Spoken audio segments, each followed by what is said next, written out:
And my mother says he's been better for about 5 years, but because I barely spoke to him, I didn't even realize that he had been better for that long. But starting this past November, around Thanksgiving, I began a website called United Children of Veterans. And as part of the website, I asked my father if he would do a project with me. And if for 30 days straight, if I could call him every day, and if we could finally try to get to know each other, and if he would tell me some things about the war, because my whole life it was something that he never spoke about at all. And if I did try to mention it, he just became absolutely irate. And I felt like that was a part of who he was. And understanding some things about the war, I was hoping that maybe that could help me understand my father and why he behaved in some of the ways that he did. So in November, we embarked on that 30-day-long project, and it's continued. I've talked to him almost every day. That's great. And so we really have come to terms with a lot of the things that happened, and I do have a better understanding of him. Oh, that's great. Now, going back to the post-traumatic stress disorder, also known as PSTD? PTSD, yes. Can you tell us a little bit about that, Dr. Lewick? I know you mentioned a little bit before. Well, post-traumatic stress disorder, as I said, is a moving target. The primary definition has to do with experiencing trauma or an event that is life-threatening or perceived to be life-threatening. From that, a variety of symptoms or follow-up characteristics occur. And these can occur immediately or they can occur years later. And often they don't occur until years later when some memory is triggered by some other type of event. Suicide rates are much higher for combat veterans who are suffering from post-traumatic stress. Divorce rates and family difficulties, holding down jobs, high rates of drug abuse and alcohol abuse.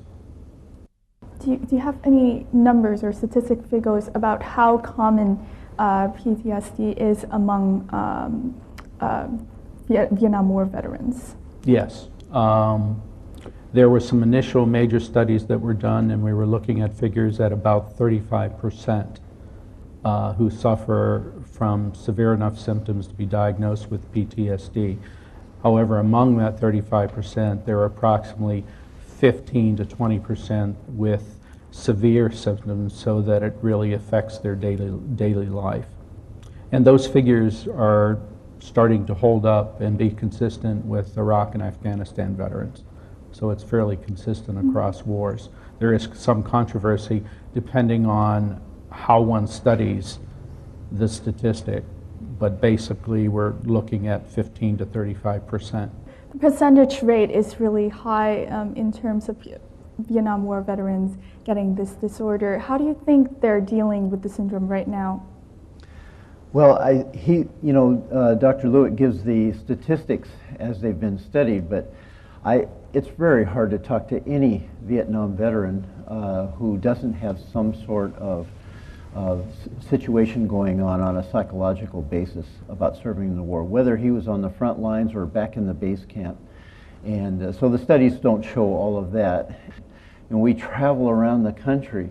And when one particular incident, we were down in the Mekong Delta and we met an elderly man, 88 years old, who was a former Viet Cong soldier. And as a soldier fighting, he has been fighting for 25 years. He fought against the Japanese, and then he fought against the French, and then he fought against the Americans. And so, I mean, who would be a better candidate for PTSD than this man or the American soldier who served 1 to 2 years or 1 to 2 tours over here? And so we ask him, well, but he's happy. And he smiles and he's so excited and he's so happy to see us and he hugs us and he welcomes us. We say, well, you know, we have so much trouble with PTSD, stress disorder. What is it? Why is it that you don't seem to have any of this, or any of the veterans that we find in this country? And of course, it has to be interpreted, and so he doesn't. Takes a while for him to get back to us, and he goes, "Oh, you Americans, you try to treat the wrong thing. You need to treat at the origin of the wound. To answer your question, how well is it doing? It's very difficult. And we have still very few warriors in the United States. But we're working very hard with Soldiers Heart to work on making that a change and not getting caught up into the situation of coping. We don't want to cope anymore. We actually want to go through that transition into another state of experience. It's always going to be with us, but we can come around. Now, after their tour in central Vietnam, the American veterans this time have also visited Hanoi and a suburban village right outside of Hanoi named Vân Canh. So we'll have a look at that. The Friendship Village in Vân Canh commune on the outskirts of Hanoi is home to many child victims of Agent Orange and also serves as a convalescent home for war invalids. Dr. Fisher and Dr. Luke took their group here to meet people and provide free chiropractic services. John says being allowed to do humanitarian work in Vietnam is a gift and it's impossible to explain the emotions of working with a former enemy. After the treatment or therapy, it's hard to tell who was just healed the most, the patient or the doctor. These trips have helped him so much to feel strong and better within himself, within his heart. And it's not so much pain anymore. There's compassion in his heart, but he is now feeling much stronger within himself, able to serve, do the work you see, etc., and feel much better about life, be in life. For those veterans suffering PTSD since the Vietnam War, healing trips back to Vietnam like this are invaluable experience. Healing the past and offering help where needed are the two most important aspects of the trips. Growing up with him, he wanted to be by himself a lot. And as a child, I didn't quite understand that. But I really started seeing a change in him a few years ago when he started doing his veterans work, when he started coming back here to Vietnam, when he started helping other vets. That was very helpful. Now he talks to vets and he helps vets and he speaks to big groups of vets, and that's incredibly healing for him. So healing others heals him. Well, everybody handles PTSD differently if they have it. I think this is his way of giving back to other veterans who may not know how to handle post-traumatic stress syndrome. And I think that helps him come to terms with his own war experiences.